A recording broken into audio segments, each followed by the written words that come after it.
নমস্কাৰ, মই এটা মিনি ব্লগলৈ সকলোকে স্বাগতম জনাইছোঁ। পৰিকল্পনা নথকা এটা যাত্ৰা, মনে বিচৰা ঠাইলৈ। মোৰ এটা দুৰ্বলতা আছে, চহৰৰ হৰ্ণ, যান্ত্ৰিকতা, ভিৰ এইবোৰত থাকি আমনি লাগি গ'লে মই ওলাই যাওঁ। ক'লৈ যাওঁ নিজেও নাজানো। য'ত সেউজীয়া আছে, য'ত নৈ আছে, য'ত শিল আছে, তেনে প্ৰাকৃতিক সৌন্দৰ্যৰ কোলালৈ। এতিয়া আছে টংলা চহৰত, আৰু টংলা চহৰত এতিয়া আমি চাহ খাবলৈ সোমাইছোঁ। আজি দেওবাৰ, কোনো পৰিকল্পনা নাই, গাড়ী লৈ ওলাই গ'লোঁ। মাত্ৰ এটা ইচ্ছা, এনেকুৱা ক'ৰবাত যাওঁ য'ত মনটো অলপ হ'লেও শান্তি পায়। আৰু এয়া টংলা চহৰত খাই আছোঁ চাহকাপ কিন্তু সঁচাই বহুত বেছি ধুনীয়া হৈছিলে। কিছু দূৰ যোৱাৰ পাছত ৰাস্তাই নিজেই মোক পথ দেখুৱালে। সন্মুখত আহি পৰিল সেইখন ঠাই, যিখন মই মনতেই বিচাৰি আছিলোঁ। কিন্তু সেই ঠাইলৈ যাবলৈ পাৰ হ'ব লাগিব কেইবাখনো নদী, নদীৰ ওপৰেৰে, নদীৰ পাৰেৰে আৰু কেতিয়াবা নদীৰ ভিতৰেৰে।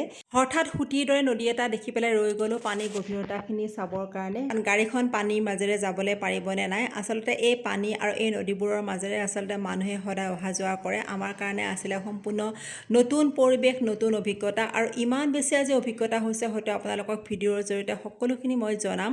মাত্ৰ মোৰ ভিডিঅ'বোৰ পাৰ্টকৈ আহি থাকিব। প্ৰথম পানীখিনি পোৱাৰ পাছত আমি ভাবিছোঁ যে ইয়াৰ পিছত চাগে আৰু পানী নাথাকিব। আচলতে এইবোৰ নদীয়ে হয়, মাত্ৰ শুকাই গৈছে অলপ সময়ৰ কাৰণে, কাৰণ হঠাৎ যিকোনো মুহূৰ্ততে পানী আহি যাব পাৰে। তথাপিতো আমি আমাৰ যাত্ৰা অব্যাহত ৰাখি আছিলোঁ।